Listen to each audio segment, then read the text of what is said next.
नमस्कार, मैं हूं ममता चतुर्वेदी। बात देश के प्रधानमंत्री नरेंद्र मोदी के जन्मदिवस का। 17 सितंबर यानी कि प्रधानमंत्री के जन्मदिन का मौका। ऐसे में भारतीय जनता पार्टी ने पीएम के जन्मदिवस को भव्य बनाने की तैयारियां की हुई हैं। सभी सांसद, केंद्रीय मंत्री, कार्यकर्ताओं को यह निर्देश है कि वो अपने क्षेत्र में जाएं और आम जनता के बीच केंद्र सरकार की जो उपलब्धियां हैं, जो काम है, उसको जनता तक पहुंचाने का काम करें। और प्रधानमंत्री के जन्मदिवस के मौके पर बातचीत करने के लिए आज हमारे साथ मौजूद हैं भारतीय जनता पार्टी के राष्ट्रीय अध्यक्ष जेपी नड्डा जी। सबसे पहले आपसे मेरा सवाल यही है कि देश के प्रधानमंत्री का जन्मदिवस है, ऐसे में भारतीय जनता पार्टी ने किस तरह से तैयारियां की हैं प्रधानमंत्री के जन्मदिवस को भव्य तरीके से मनाने की? देखिए, हम सब लोग जानते हैं कि प्रधानमंत्री मोदी जी लोक कल्याण, समाज के विकास हो, समाज ताकतवर बने, एम्पावरमेंट हो और देश आगे बढ़े, इसके लिए समर्पित हैं। तो उनके जन्मदिन पर हम किस तरीके से मनाएं? तो हम लोगों ने तय किया कि वह हमेशा अपने लिए कठोर और समाज के लिए हमेशा दयालु होते हुए समाज के विकास के लिए सेवा भाव से काम करते हैं। तो हमने सेवा पखवाड़ा मनाने का तय किया है। और जो प्रिय विषय हैं उनके, स्वच्छता अभियान, पर्यावरण, वृक्षारोपण, प्लास्टिक्स को हटाना, स्वच्छता करना, साथ ही साथ गरीबों की सेवा करना, अनाथालयों में जाकर अनाथ बच्चों की चिंता करना, आंगनबाड़ी में जाकर के छोटे छोटे बच्चों को न्यूट्रिशियस फूड देना, इसी तरीके से हर दृष्टि से अस्पताल में जाकर मरीजों की सेवा करना, रक्तदान शिविर लगा करके रिकॉर्ड मार्जिन में रक्त देना, ये सब समाज के प्रति समर्पण की दृष्टि से प्रतिलक्षित करने वाले भारतीय जनता पार्टी के करोड़ों कार्यकर्ताओं को प्रेरणा देने वाले और उनको प्रेरणा के साथ साथ एक नई दृष्टि और दिशा देने वाले कार्यक्रमों का आयोजन किया गया है। हम जानते हैं कि ये इतनी बड़ी पार्टी है तो सेवा का कार्य 2 दिन में कंप्लीट नहीं हो सकता, इसलिए हमने इसको पखवाड़े के रूप में मनाया है। और हम आगे जानते हैं कि 25 तारीख को दीनदयाल जयंती भी है और उसके बाद फिर 2 तारीख को गांधी जयंती भी है और लाल बहादुर शास्त्री की जयंती भी है। तो इसके साथ भी जोड़ करके हमारे विचारधारा को प्रतिपादित करने वाले अंत्योदय को और हमारे एकात्म मानववाद को दीनदयाल उपाध्याय जी हैं। तो उस दिन गोष्ठियों का आयोजन होना, विचारधारा पर बात करना, प्रधानमंत्री मोदी जी द्वारा सबका साथ, सबका विकास, सबका विश्वास, सबका प्रयास, इसको पूरा करना। और इसके साथ साथ आगे गांधी जयंती आती है तो खादी के लिए जो समर्पण रहा है और खादी भारत की अर्थव्यवस्था में क्या भूमिका अदा कर रही है, इसको उजागर करना, खादी खरीदना, खादी को प्रोपोगेट करना, उसको आगे बढ़ाना, यह भी हमारा लक्ष्य रहा है। तो इस तरीके से हम शास्त्री जी ने जय विज्ञान, जय जवान, जय किसान, जय विज्ञान, जय अनुसंधान की बात आगे चल कर के अटल जी ने की और फिर बाद में प्रधानमंत्री जी ने अनुसंधान की बात की।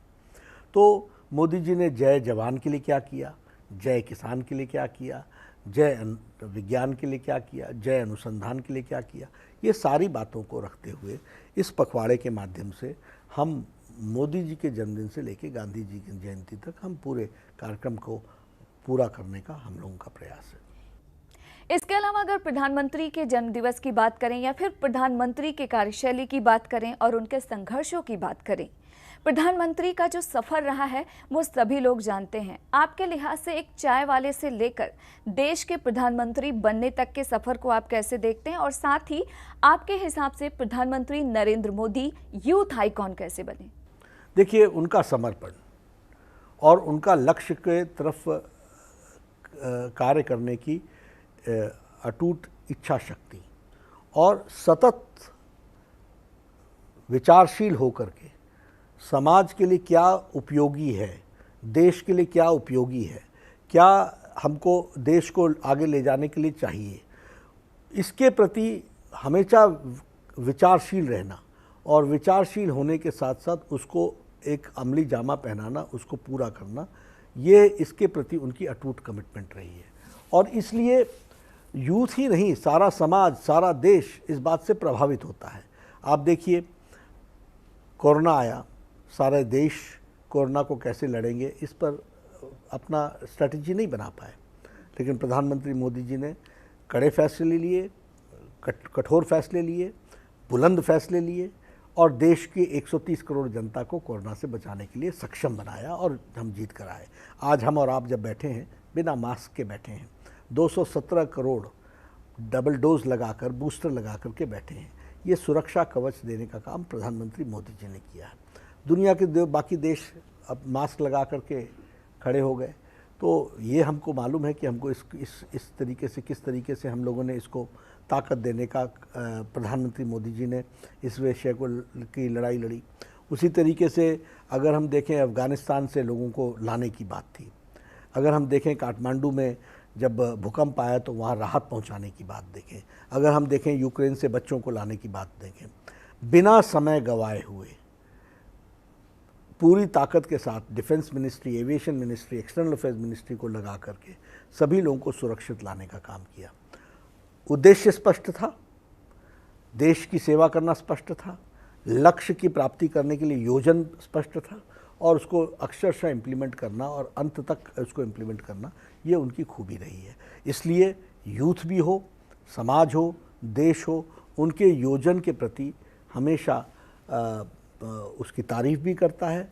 और वो यूथ आइकॉन की तरह इसलिए भी देखे जाते हैं क्योंकि युवा क्या चाहता है और युवा को क्या देना है, इसके बारे में भी उनकी एक सतत चिंतन के माध्यम से वह क्रियाशील रहा है। आप भी उन्होंने लाल किले के प्राचीर से देश के युवाओं को यह आह्वान किया, क्योंकि 2047 में जब हम 25 साल पूरा करेंगे तो युवा ही देश की बागडोर संभाल रहा होगा। तो उनको आह्वान क्या करना था? विकसित देश बनाना है। उनको आह्वान क्या करना था? विदेशी विरासत से हमको मुक्त होना है। उनको आह्वान क्या करना था कि अपनी विरासत के प्रति हमको गौरव में रहना है, हमको एकता रखनी है समाज में और हमको कर्तव्य परायण के साथ चलना है।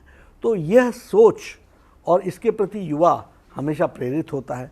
तो ऐसे रोड मैप देना और इसके लिए सोच करके करना, ये प्रधानमंत्री मोदी जी ने हमेशा बखूबी किया है।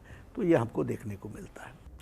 देखा जाए तो हिंदुस्तान की तारीफ देश के अंदर तो होती ही है, अंतर्राष्ट्रीय स्तर पर भी होती है। क्योंकि यूक्रेन की यदि बात करें तो जिस तरीके से यूक्रेन में युद्ध हुआ, सभी लोगों की निगाहें भारत पर लगी रहीं, भारत के प्रधानमंत्री नरेंद्र मोदी पर लगी रहीं कि वो मदद करेंगे। और अंतर्राष्ट्रीय स्तर पर कई देशों को इस बात का भरोसा था कि यदि प्रधानमंत्री नरेंद्र मोदी चाहें तो यूक्रेन और रूस के बीच जो युद्ध चल रहा है वो समाप्त हो सकता है।